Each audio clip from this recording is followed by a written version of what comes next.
Hi everyone, I'm Alex Rosenfeld, founder of Freshwater Investments, and this is Coffee with the T-Bird podcast.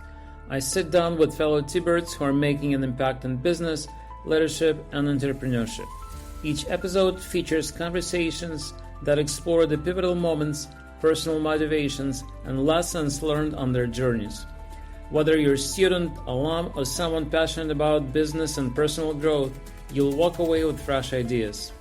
This is a bit more than a podcast. It's a platform for connections, storytelling, and celebrating the global spirit of Thunderbird. This podcast is sponsored by Freshwater Investments. At Freshwater, we make it simple for you to invest in large apartment communities across the United States so you can earn passive income, grow your capital, and benefit from real estate tax breaks without owning or managing property yourself.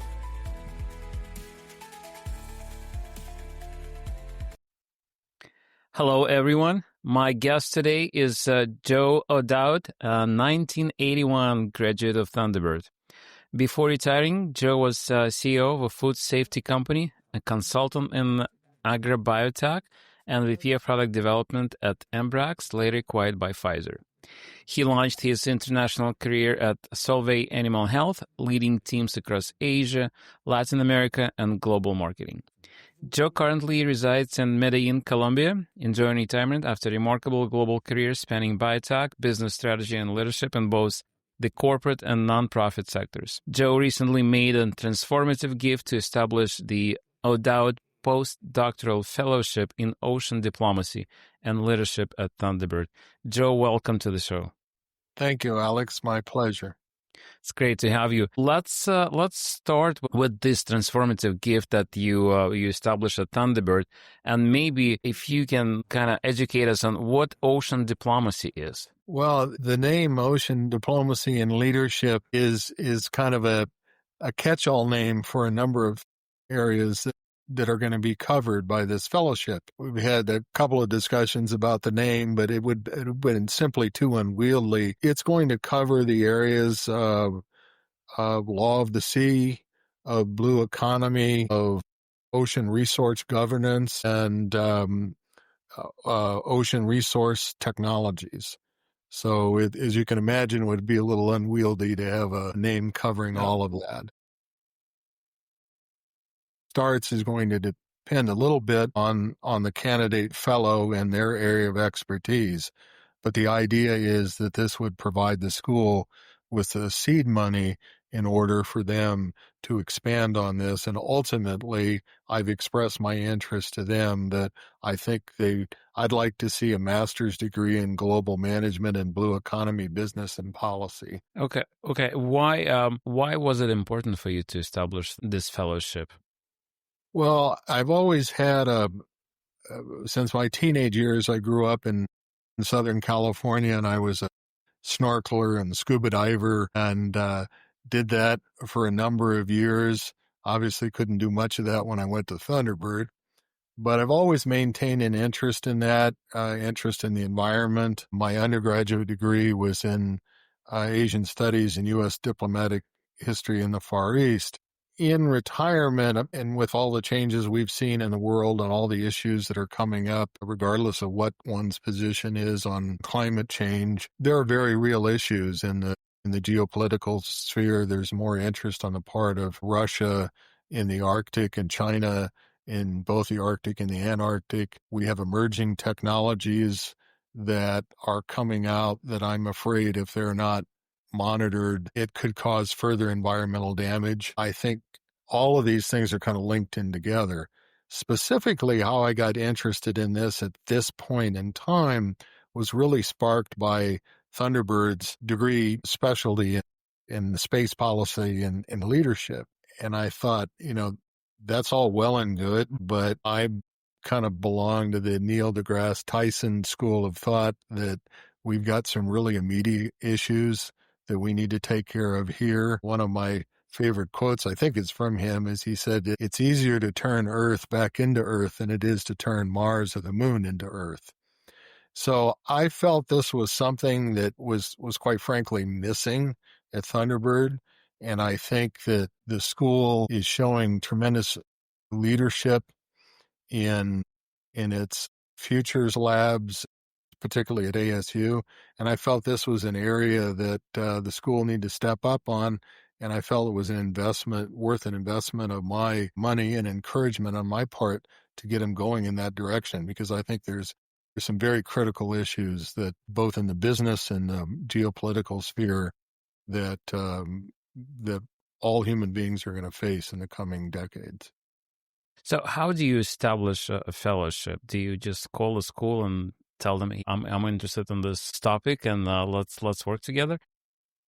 Well, obviously a little more complicated than that. I guess I kind of challenged them a little bit that they needed to think about this. This was nobody likes to be told that they're that they're missing an area of emphasis that's important. But I think that it was an interesting transition program. I had talked to Dean Cogram about this before he left. He was interested, and to be honest, I was a little reluctant when I knew he was going to leave. I wanted to see, if the new sheriff in town is he or she going to be interested in this at all. And I'd have to say, much to my glee, if you will, that Dean Charla is very interested in this. And I think that she was really excited. I think this whole process benefited from the fact that she had been around for a while and also had some interaction with some of the schools and departments at ASU. So, for instance, I'm not sure that your average Thunderbird understands that ASU has a School of Global Futures that includes a sub-department of the School of Ocean Futures. And I'd have to say that when folks understood what I was trying to do across both institutions, that there got to be a lot more excitement about this. Because I think the Ocean Futures people, they've kind of been focused on, I think, some more of the environmental issues, but they understand this is really important. And I think that I hadn't had any conversations with Dr. Crow, but I have read some of his publications, and I understand that I think he is very interested in this as well. Excellent. Let me just double click on something you mentioned. You mentioned blue economy. What is it, and why is it important for you? Well, I think part of the problem with blue economy, and this is actually a challenge that I laid out for Thunderbird that they need to work on. I mean, if you get 30 so-called experts in a room, you're probably going to get 45 different definitions of what the blue economy is. So I have to be a little careful. I'm not an expert in this area at all. But for me, it involves all the aspects of the oceans in terms of its economic productivity. And for instance, ocean mining, exploitation of fish stock resources, also the technologies that are involved in all of this stuff. I have a big fear, if you will, that for instance, the minerals that we know exist in the ocean at the bottom of the sea, I don't want this to be exploited by basically a giant vacuum cleaner going down and sucking everything up. And I think we both been around the world long enough to know that when things are being exploited, the people doing the exploitation often are using the cheapest, easiest method to do it. And it's very, very interesting that, and this touches on the law of sea aspect and why this is tied in there, is there's very few, nobody's going to go out and fight against somebody vacuuming up the sea outside of their own territorial area. So I think that, while there's law of sea agreements, some countries belong, some don't. I'm not particularly comfortable with the fact that private enterprise is going to basically adhere to those things unless the nation states enforce them. So that's why this is all kind of tied in there. I think there's, just like in the jungle, there are medicines that were discovered and are being discovered. And there's medicines in the ocean that are to be discovered. But we can't exploit those things, I think, unless we do it in a responsible manner. And I don't think that we can do it without a level of business understanding, without a level of understanding of the diplomatic issues associated, as well as the geopolitical aspects. Did you visit the campus after the fellowship was established? I think I saw your picture. Yes, in Finney? I visited the campus, and it was interesting because part of me, I almost felt like, well, okay, I'm going to go up there for ribbon cutting. And I thought, well, this will be fun. I'll go up for ribbon cutting. I'll meet some of the incoming new students, and this will be fun. But they actually had a pretty full schedule for me. And I met with a couple of the professors and deans from the School of Global Futures and Ocean Futures. And it was wonderful because it was a reminder of why I wanted to do this, and the fact that there are people there that are very interested in this, and not just at Thunderbird, but also at ASU itself. So, from that standpoint, I left. I mean, obviously I had made a big commitment before before the ribbon cutting, but it was a nice, I left there very comfortable that this is a good investment and it's in good hands, and that it's important also to ASU, and they're going to bring some things to the table. What did you feel when you realized that, well, you had this idea of establishing this and exploring these topics at school, and now it's all done and it's a reality? Well, I'll say to you and your listeners that one thing that I told them is, I'm not egoless, but for me, I view this as almost a A-round seed capital, and they need to go on and take this to the next level. I told them I would be perfectly happy to be in my very old age and discover that I was a footnote in this, that, I was the guy that got this started, but it's now called, whatever, pick a name. I told him, I said, if you can get Mr. Najafi to kick in a few $1 million more than I did, I'd be more than happy to have him rename this the Najafi Fellowship. So I think for me, it's something they need to take and run with. And I think they take that responsibility seriously. It'll be interesting to see how this turns out. I think that once people understand the depth and breadth of issues this covers, that, there's no one fellowship that's going to address all of these issues. And for me, I think the second thing that I think is important is to expose the students to this. I had a class that when I was at Thunderbird, it was called Nationalism and Expropriation. And it really got me thinking. I didn't pursue a diplomatic career at all, but it also made me more careful in my career in thinking about the implications of things that we do and don't do throughout our Thunderbird careers. And I think for one class to do that, I think is really significant. And my hope is that there will be classes that are available to Thunderbird students that will get them on a path thinking about this, regardless of whether they go into the diplomatic service in their home country or whether they go into a conventional international business job. Great. It's a good segue to talk about your career. But before talking about your career, so let's maybe talk where you are right now. Where's home for you? Well, I currently live in Medellin, Colombia. My wife and I relocated here in 2020. I wouldn't say it was the depths of COVID, but it was obviously during COVID.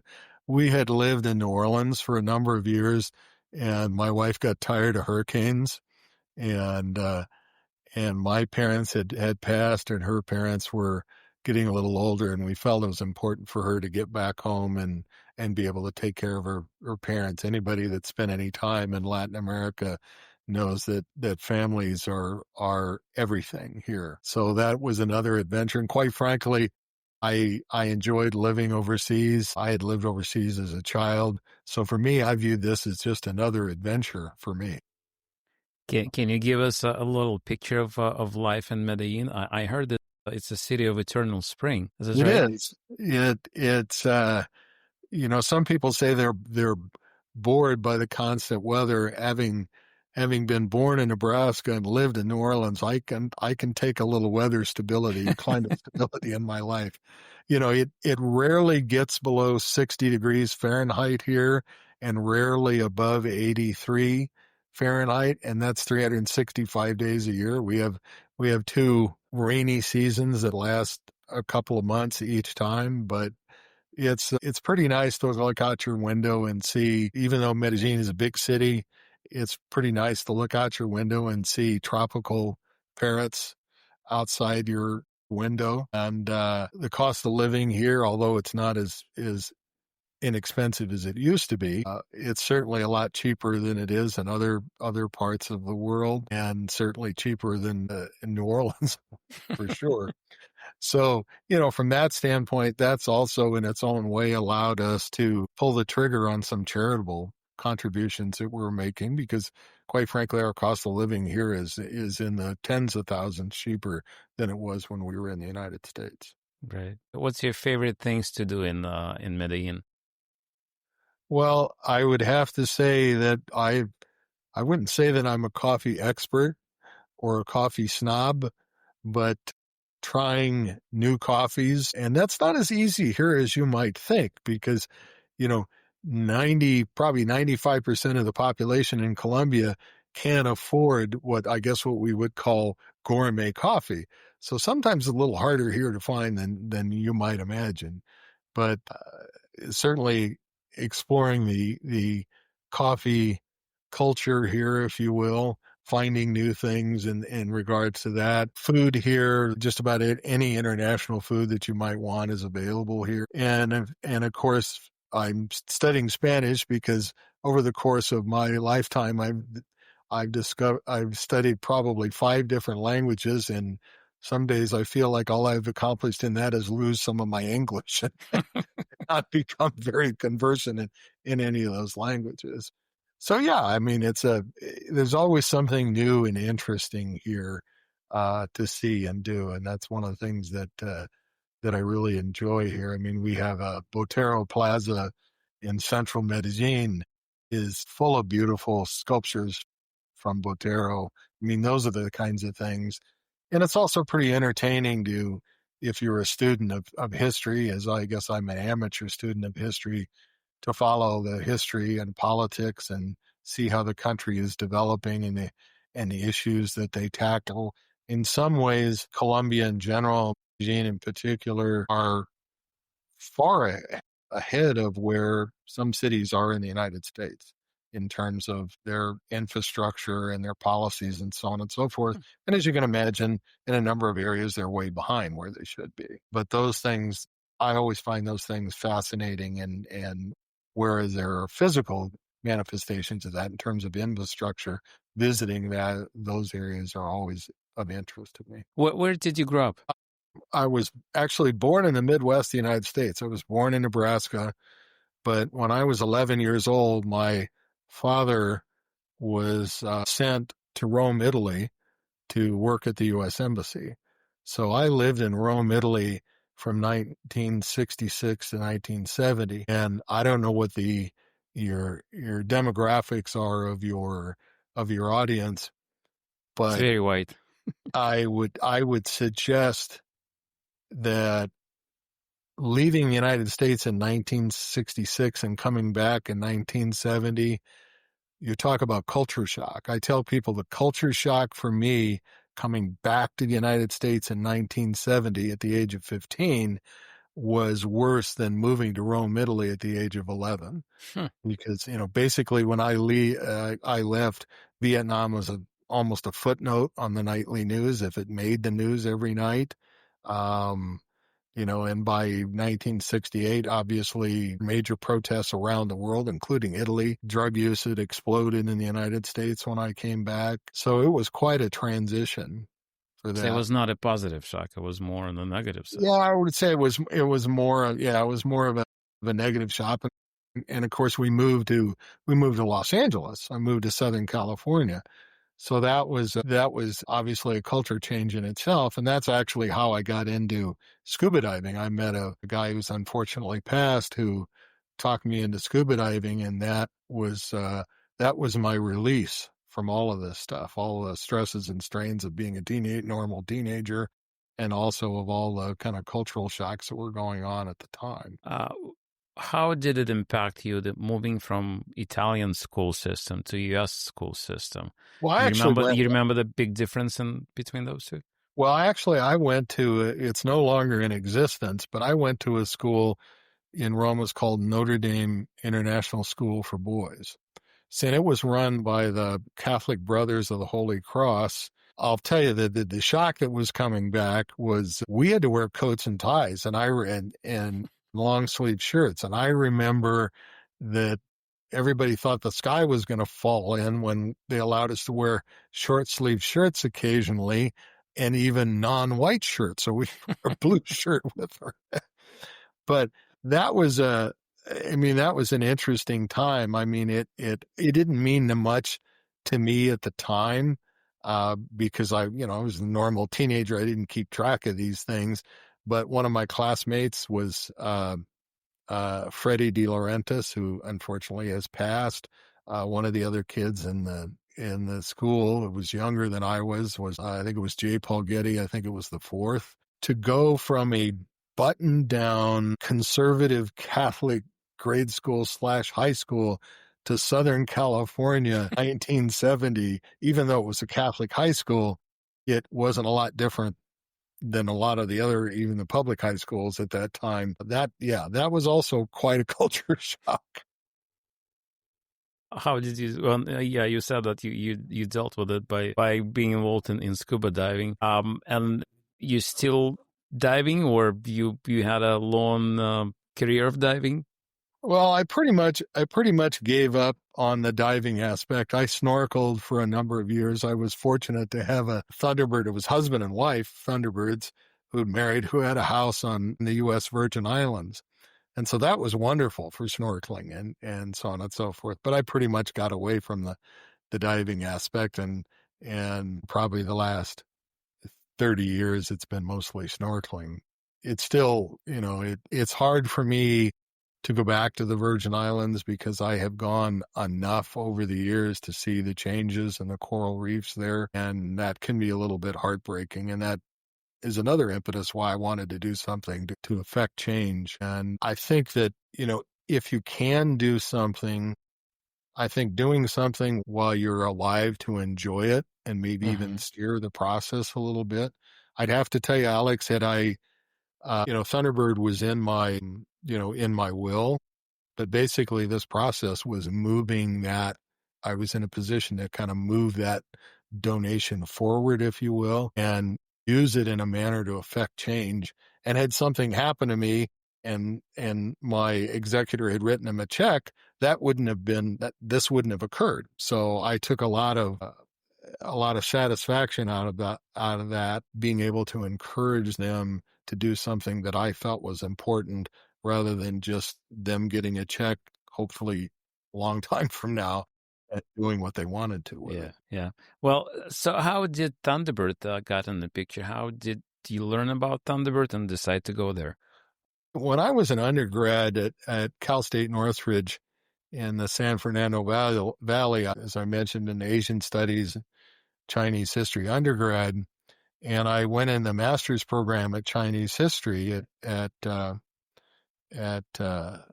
State Northridge, and I went to I think it was a guest lecture, and one of my undergraduate political science professors was at this lecture, and he goes, "I thought you graduated. What are you still doing here?" and I said, "Well, I'm going to work on my master's degree in Chinese history." And he said, "Listen, I got office hours, this afternoon. Why don't you come talk to me?" And I said, "Okay." So I went into his office, and he goes, "So what are you going to do with a master's degree in Chinese history?" And I said, "Well, I'm going in my PhD." He said, "I don't know if you know this or not, but you've got to do original research. I have to do it in Chinese, and your Chinese is not good enough to do that. And so you're going to have to move to Taiwan probably and study Chinese for years before you write your thesis. And oh, by the way, maybe if you're lucky, you'll get a part-time untenured position teaching Chinese history at some junior college." And I said, "Well, you seem to have this all figured out." He said, "Well, I know that you're too ambitious and greedy to do that." And I said, "Well, you seem to think you have all the answers." I said, "What do you think I ought to do?" And he said, "My roommate and my own PhD program is a professor of international relationships at a school called Thunderbird. It's outside of Phoenix." And he said, "I'll call him up, but why don't you go out for a visit on your own. And if you want to see him when you can do it, I'll have you say hello to him.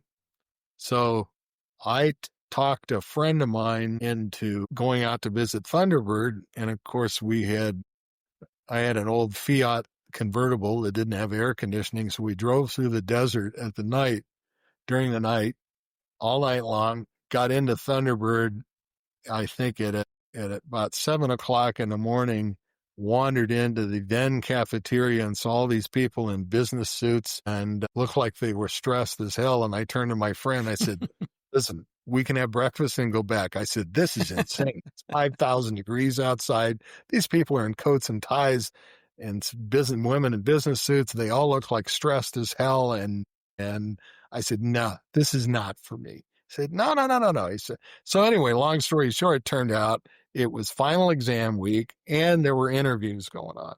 So obviously these people had good reasons to be stressed. Yeah. And so after talking to a couple of people, and then I went and talked to this individual, this professor, and I thought, yeah, this is a pretty good idea. So I applied, and I started in the summer of 1980. And as I like to tell young T-birds right now, I told all of them that I met when I was there this time, I'm a real T-bird. I graduated when there was no air conditioning in the dorms on campus. I said, so however bad you think your Thunderbird adventure is going to be, you got to try doing it without air conditioning. I didn't know it was the case. Yeah. So I don't know how you can survive in Phoenix without AC, but apparently you did. Dorms. The only dorms that had air conditioning when I was there was the married student housing. And we used to joke that people got married just so they could live in the married student housing with air conditioning. But yeah, it was pretty rough. For those of your listeners who've visited the old campus, there used to be I would call them levees, having lived in New Orleans, but there was about a 6 or 8 inch levee around the grass area on campus. And the reason they had that was when we were there, they would flood that at night. They would turn on the fire hydrants and fill that grassy area full of water, and it basically worked as an evaporative cooler. So at least you had some level of comfort in the evening. And a few mosquitoes. I remember I remember getting up usually twice in the night and would take the top sheet off your bed and soak it in water in the sink or the shower, and then go back to bed and in order for you to cool down enough to be able to sleep. So yeah, it was a little rough. So how did you find your first job after? That was back in the days, and I don't know that this happens. I was talking to one of the development people, and they said, well, this really doesn't happen anymore. At that time, companies, they would send out a resume book, and the companies could subscribe to this, and then they'd pick and choose people they wanted to talk to. So I had some interviews out of that, and a couple of interesting interviews with a couple of interesting companies. But one of the companies that I interviewed with was a company. It was called Salisbury Laboratories Solving Animal Health. Was in a tiny town in eastern Iowa. It was, I think, probably 5,000 people on a good day. But I later learned during the interview process that the vice president of international at that time, and later president of the company, was a gentleman who had graduated from Thunderbird in 1962. And for him, he pretty much only hired Thunderbirds over the years. So once he was in a position where he would make this hiring decisions about people for the international division that were working out of the U.S., that I would say, almost always had to be Thunderbird. In fact, when we occasionally got the non-Thunderbird in, it was quite the discussion. Like, well, how did that happen?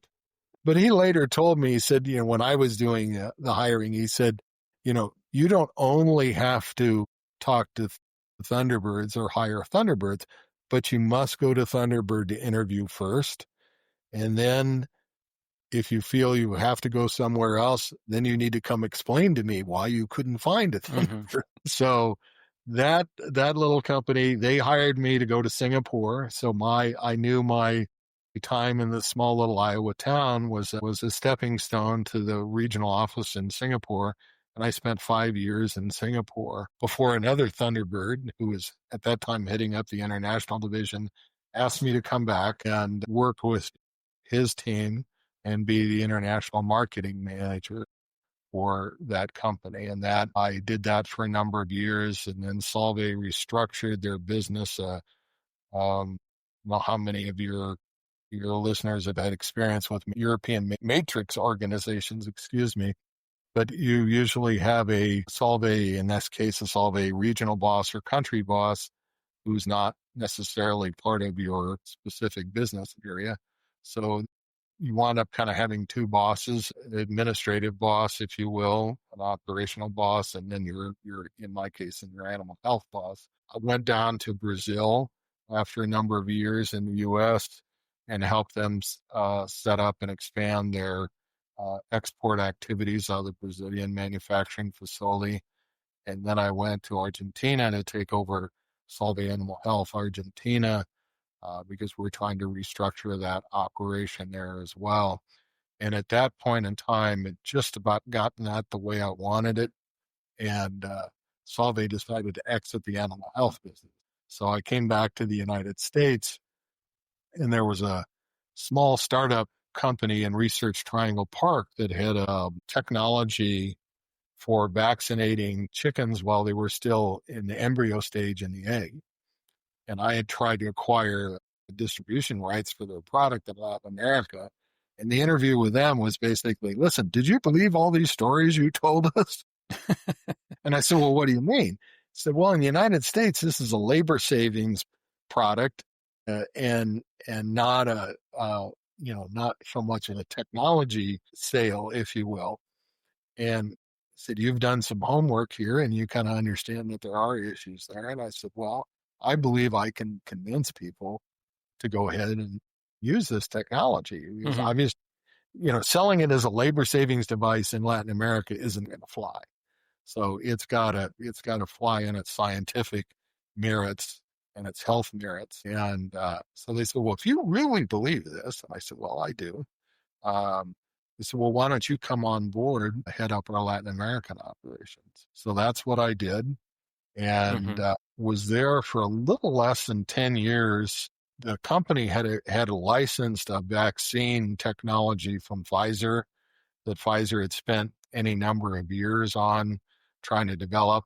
It was used in this manner. It was called in ovo vaccination, and the team in R&D that was underneath me at that time, they figured out how to get a USDA license for this. So Pfizer came down and we were all running around. The president of the company goes, we have milestone payments. So I don't know what we're going to do because we don't have that kind of cash sitting around for milestone payment. Because have you got any ideas? And I said, not really.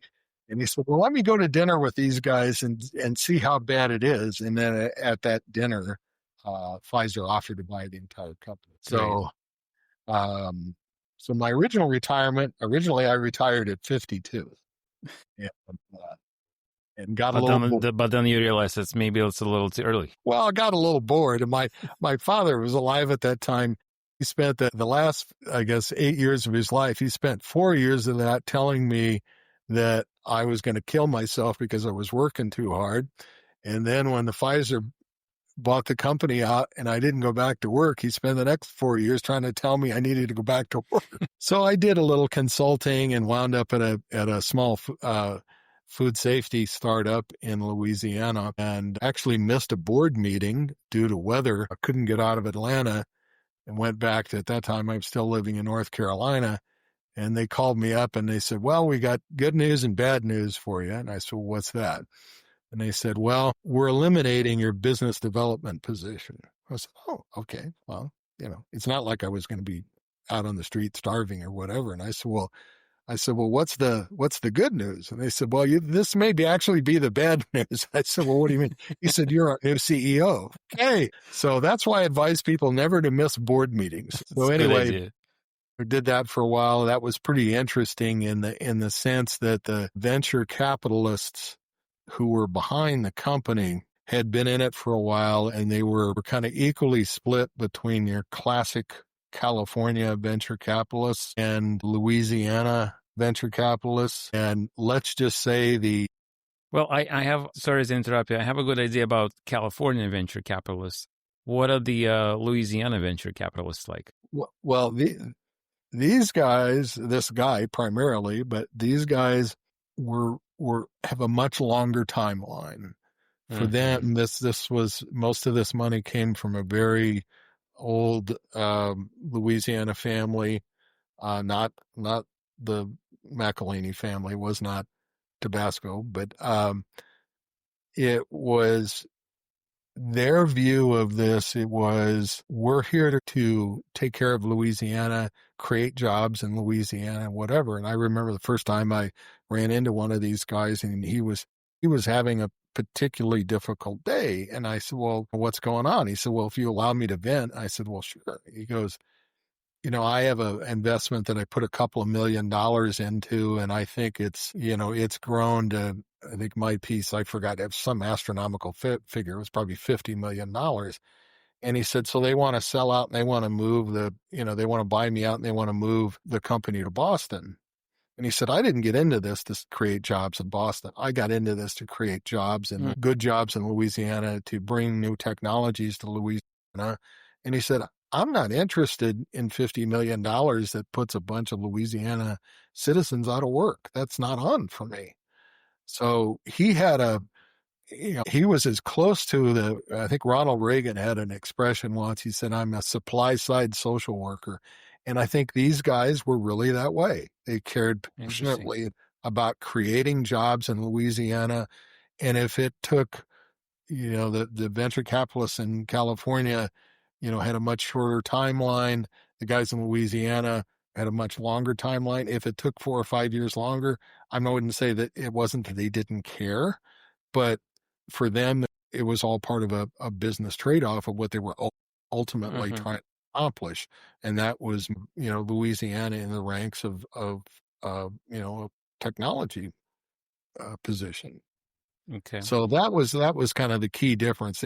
I would say the folks in Louisiana were not just in it to make a return. They were interested in investing in Louisiana. And the folks from California were more your classic looking for a return. Okay. And let me take you back to the moment I interrupted you.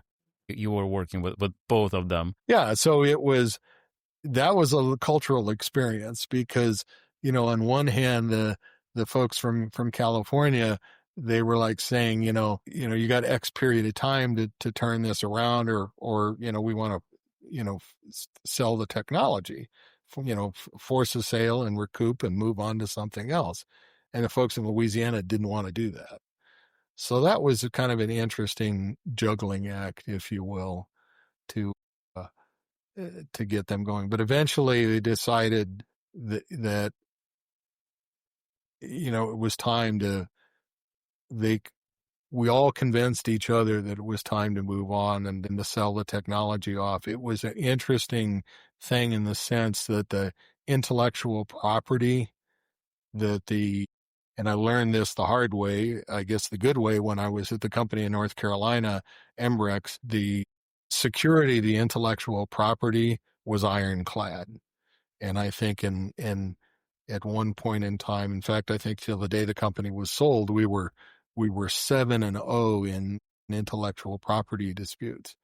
And I think the mistake or if you will, the challenge, it was maybe a mistake on my part, was that the legal position of the intellectual property at the food safety company was not where it needed to be. And it's a little hard to beat that, a little hard to address that type of issue. And it in what should have been an innovative technology that you could extract a lot of value from, almost became a commodity in the space of about 18 months. So I guess that was one of the lessons that you learned. What other lessons did you learn throughout your career working in different countries, on different continents, different industries? I was taught a lesson very early on when I was kind of a young eager beaver that I was going to help out this guy, and I'll just call it a third world country in Asia and leave it at that for the time being. And I demanded to go in with the distributor and meet with the regulatory authorities, because our products, because they were vaccines, primarily had to be registered just like a human vaccine, except for the agricultural. So I was very unhappy. It was taking a long time to get this registration. So I told this guy, well, we're going to go in and meet with this guy together. So he kind of rolled his eyes a little bit and he said, all right, if that's what you want to do. So we went into this place and had the meeting with the guy, and I was, I was laying in, the guy said, well, we can work on this and we can do that. And I noticed the distributor was just kind of looking at me a couple times. Didn't say very much. So we left the meeting and I said, well, I think that went pretty well, don't you? He looked at me and he goes, and this was in the early 80s. And he said, how much do you think that guy makes a month? And I said, well, I don't know. I'm guessing it's, whatever it was, 1982. He's a government official of a third world country, I said, I'm not really sure. He said, well, he may make $700 US a month equivalent. I said, oh. And he goes, did you notice anything about this guy? And I said, and he said, well, he had on real Bally shoes. He was wearing a Rolex watch. He was smoking, I don't know, the expensive French cigarettes. His name escapes me right now. And he was writing with a really expensive Mont Blanc pen. And I said, and he looks at me and he goes, now have you learned you need to leave these things to me to take care of and don't give me more help than I need? So he taught me to be very observant and be situationally aware about things that are going on and things that are not going on. That enthusiasm and book knowledge don't always explain clearly the path that you have coming forward.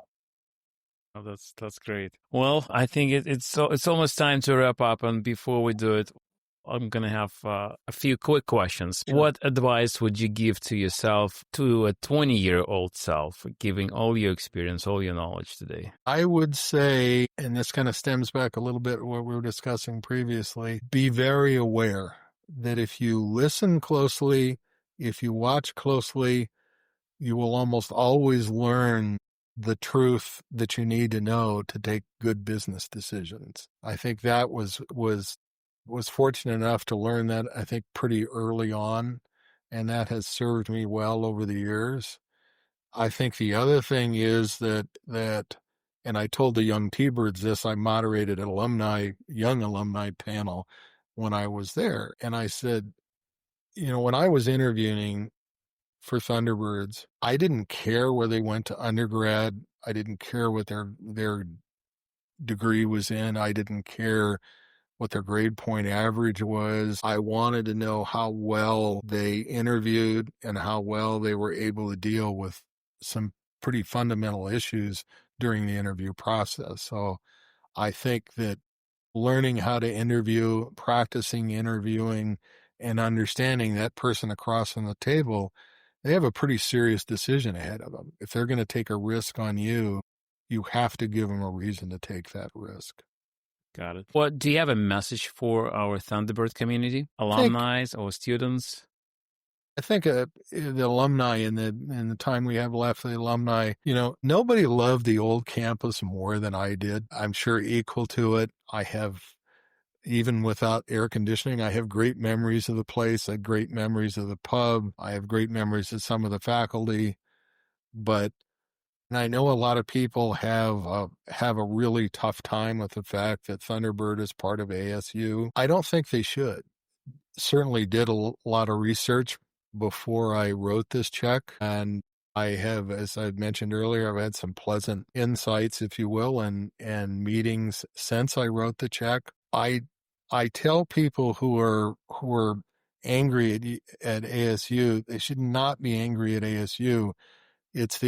For me, it's the intellectual equivalent of, well, let me tell you a story if you'll indulge me. Yeah, when I was in college in the San Fernando Valley, Cal State Northridge, I was going over to see my sister early on a Saturday morning, and I saw a guy, and he'd obviously driven his brand new Dodge Viper and he was standing there, and the tow truck driver was there, and he's yelling at the tow truck driver. And I stopped to see if anybody needed assistance, and the guy went down and sat out on the curb, and I turned to the tow truck driver. I said, "Everything okay?" He goes, "Yeah." He said, "I don't understand why people get angry at the tow truck driver. Thunderbird, for reasons unrelated to any of the alumni, unrelated to ASU, got in a really bad way, got in a bad, and was driven, if you will, economically driven into the ground.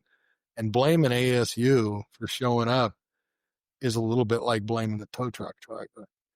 And I think Dr. Crow has said a couple of times that Thunderbird has changed ASU more than ASU has changed Thunderbird. And when I first heard that, I thought, well, that's a clever statement to make. But I've actually come around that, I think that's true. And I think that ASU provides a lot of resources to the institution, but I don't think that they're messing with what made us Thunderbirds. That campus didn't make us Thunderbirds. We, together, when we were there, made us Thunderbirds. And the faculty, and there are still very interesting people there. They understand what the school's value is. And quite frankly, I don't think that ASU is going to mess with that. I think they realize what they have, and I think they're willing to provide resources. So I would encourage alumni, we all were a little brokenhearted, but you know what? Maybe it's time, if you're really serious about your concerns, you've got to go pay a visit and dig a little deeper than you might normally have of just going to the new pub, if you will. I think they'd be pleasantly surprised. Yeah, I visited new campus. I visited new pub. It's amazing, great building, and lots of memorabilia from the old campus. So I love new place. And the last question: what's your next travel destination? My wife and I are leaving in a couple of weeks. We had discussed before that we started that I have an Irish surname. I'm actually born in the U.S., but my grandfather's from Ireland. And every 3 years in Ireland, the clan gets together to elect a new chieftain. And so this is one of those years. So we're all traveling to the ancestral homeland in Ireland, in a small town on the west coast of Ireland called Enniscrone. And we get together and tell stories. I don't know if you know any true Irishmen, but the stories are fast and furious there. And I just go try to keep up with those, and that I can hold my own. I still have family in Ireland and several parts of Ireland. So that's a key thing for us to do every year, or not every year, every 3 years to do that. And because of the flights, we don't go through the U.S. anymore. We fly you can fly direct from Medellin to Madrid. So we do our R&R in Madrid, and we're going to see some old colleagues in Madrid while we were there, and then head to Ireland. Well, that's great. Joe, thank you so much for this amazing conversation. Thank you for your time. It was a pleasure to have you. Thank you. Thank you, Alex. Appreciate it.